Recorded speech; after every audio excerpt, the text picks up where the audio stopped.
జై శ్రీమన్నారాయణ. నేను మీ icon astrologer Gattupalli Suresh Babu. September మాసం 2026 సంవత్సరం ద్వాదశ రాశిలో ఒకటి ధనుసు రాశి. ఈ ధనుసు రాశి వారికి ఎన్ని రకాలుగా చెప్పినా, ఎన్ని మాట్లాడినా, ఎన్ని రకాలుగా మనం చేసినా కూడా వారికి ఏంటంటే వారు ఏదైతే ఆలోచిస్తారో అదే చేయాలనుకుంటా ఉంటారు. మొండితత్వం, మూర్ఖత్వం, అమాయకత్వం అన్నీ కలిసి ఉంటాయి వీరికి. మంచి తత్వం కూడా ఉంటుంది వీరికి. మంచి గుణాలు ఉంటాయి వీరికి. మంచి తత్వం ఉంటుంది.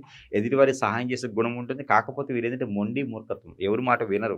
వీళ్ళే సీతయ్యలనమాట. కాబట్టి ఈ యొక్క సెప్టెంబర్ మాసంలో కొంతమేర అదృష్టం, అవకాశం రాబోతున్నాయి. ఇవి మాత్రం చేజార్చుకోకండి. ఎందుకు అంటే గనక ఎక్కడైనా ఎప్పుడైనా లవ్ చేసుకుంటే ఆ లవ్ చేసే వాళ్ళ దగ్గరైతే అనుకున్నది లవ్ మ్యారేజ్ మీకు అంత కరెక్ట్ కాదు. కానీ ఏదంటే ఆ లవ్ మ్యారేజ్ అరేంజ్ మ్యారేజ్ చేసుకోండి. 2 సైడ్‌లు ఒప్పుకోవాలి. లేకపోతే మాత్రం ఇబ్బంది పడతారు. ఇటీవల మీకు పెళ్ళై ఉంటే గనక, ఆ పెళ్ళైన తర్వాత మీకొచ్చేటువంటి ఇబ్బందులు ఏదైతే ఉంటున్నాయి అంటే గనక, ఈ యొక్క విడాకుల వరకెళ్ళేటువంటి సమస్య కనబడుతుంది కాబట్టి, మీరు సామరస్యంగా మాట్లాడుకొని, ఆ సమస్యలు ఏమున్నాయో ఆ సమస్యకు పరిష్కారం చేయించినట్టయితే గనక, ఆ భార్య, బిడ్డలు ఇద్దరు కూడా బాగుండేలా ఉంటుంది. భార్యాభర్తలు ఇద్దరు కూడా అన్యోన్యంగా ఉండేలా ఉంటుంది. లేకపోతే మాత్రం ఖచ్చితంగా కోర్టు వరకు వెళ్ళేటువంటి విషయాలు కూడా కనపడతా ఉన్నాయి. 2027 తర్వాత పెళ్లి చేసుకున్న అందరూ కూడా పరిస్థితి ధనుసు రాశి వాళ్ళకి. అలానే ఈ ధనుసు రాశి వాళ్ళకి జాబ్ ప్రకారంగా ప్రమోషన్ రాబోతుందండి. చాలా రోజుల తర్వాత చేసుకుంటూ వెళ్ళిపోయేటువంటి జాబుల్లో ప్రమోషన్స్ కానీ, ఇంక్రిమెంట్స్ కానీ, అలానే కొంచెం ఏదైనా జాబ్‌లో మార్పిడి గాని కనిపిస్తా ఉంది కాబట్టి ఆ మేర ముందుకు వెళ్ళొచ్చు. దాంతో పాటు ఈ సెప్టెంబర్ మాసంలో ధనుసు రాశి వారికి ఒక రకమైనటువంటి అద్భుతమైనటువంటి అవకాశం రాబోతుంది. ఎక్కడైనా ఎప్పుడైనా సరే మీ పూర్వీకుల ఆస్తులు ఎక్కడైనా వదిలేసి వచ్చారా? ఆ ఆస్తులకు సంబంధించినటువంటి వీలునామాలు కావచ్చు, పత్రాలు కావచ్చు, ఆ ఆస్తులకు సంబంధించినటువంటి అక్కడ పర్సన్స్ ఎవరైతే మనుషులు ఉన్నారో వాళ్ళందరూ కూడా వచ్చేసి మీ ఆస్తి మీరు తీసుకోండి అని చెప్పేటువంటి విధానం అయితే కనిపిస్తుంది. ఇది మాత్రం మీ అదృష్టం అని చెప్పొచ్చు. ఇకపోతే రాజకీయ రంగం కానీ, సినీ రంగాల్లో కానీ, మెడికల్ సంబంధించిన అంటే కానీ, కోడింగ్ సంబంధించి కానీ, సాఫ్ట్‌వేర్ రంగాలు కానీ అన్నిట్లో కూడా చాలా అద్భుతంగా ఉంటుంది. బ్యాంకింగ్ రంగాల్లో కూడా కొంతమేర బానే ఉంటుంది. ప్రమోషన్స్ వచ్చేలాగా అవకాశం కనిపిస్తుంది. సెప్టెంబర్ మాసంలో ఎక్కడైనా విదేశాలు వెళ్ళాలనుకుంటే కనుక, వైట్ కాలర్ జాబ్ కావాలనుకుంటే కనుక ప్రయత్నం చేయొచ్చు.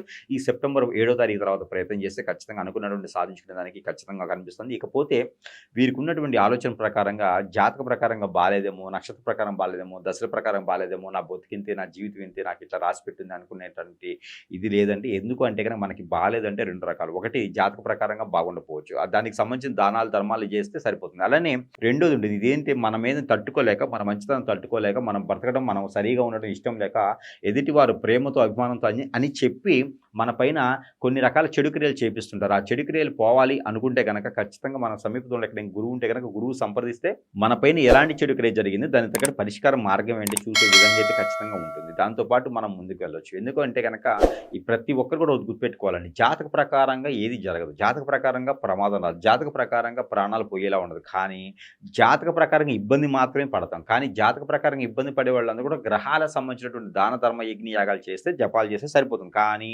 మన పైన చేయించేటువంటి చెడు క్రియలు అంటే చూసారా, ఇది ఖచ్చితంగా మన సమీపంలో ఉన్నటువంటి గురువు గారే దానికి రిమూవ్ చేయాల్సి వస్తుంది. కాబట్టి అప్పుడు గురువు గారిని కలిస్తే మీకున్న సమస్యకు పరిష్కార మార్గం చూపించే విధంగా అయితే ఉంటుంది. అన్నీ కూడా మంచితనంతో ఉండవు. కొన్ని చెడు తత్వంతో కూడా కనపడతా ఉంటాయి. కానీ ఈ సెప్టెంబర్ మాసంలో అనుకోని అదృష్టం అయితే మీకు వెంటాడుతుంది.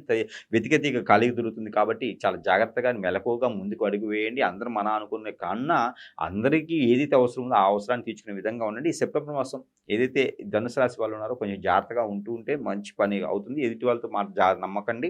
దాంతోపాటు మీకు కలిసొచ్చేటువంటి కలర్ అయితే కనుక కాఫీ కలరు, గచ్చకాయ కలరు, అలానే టమాటో కలరు.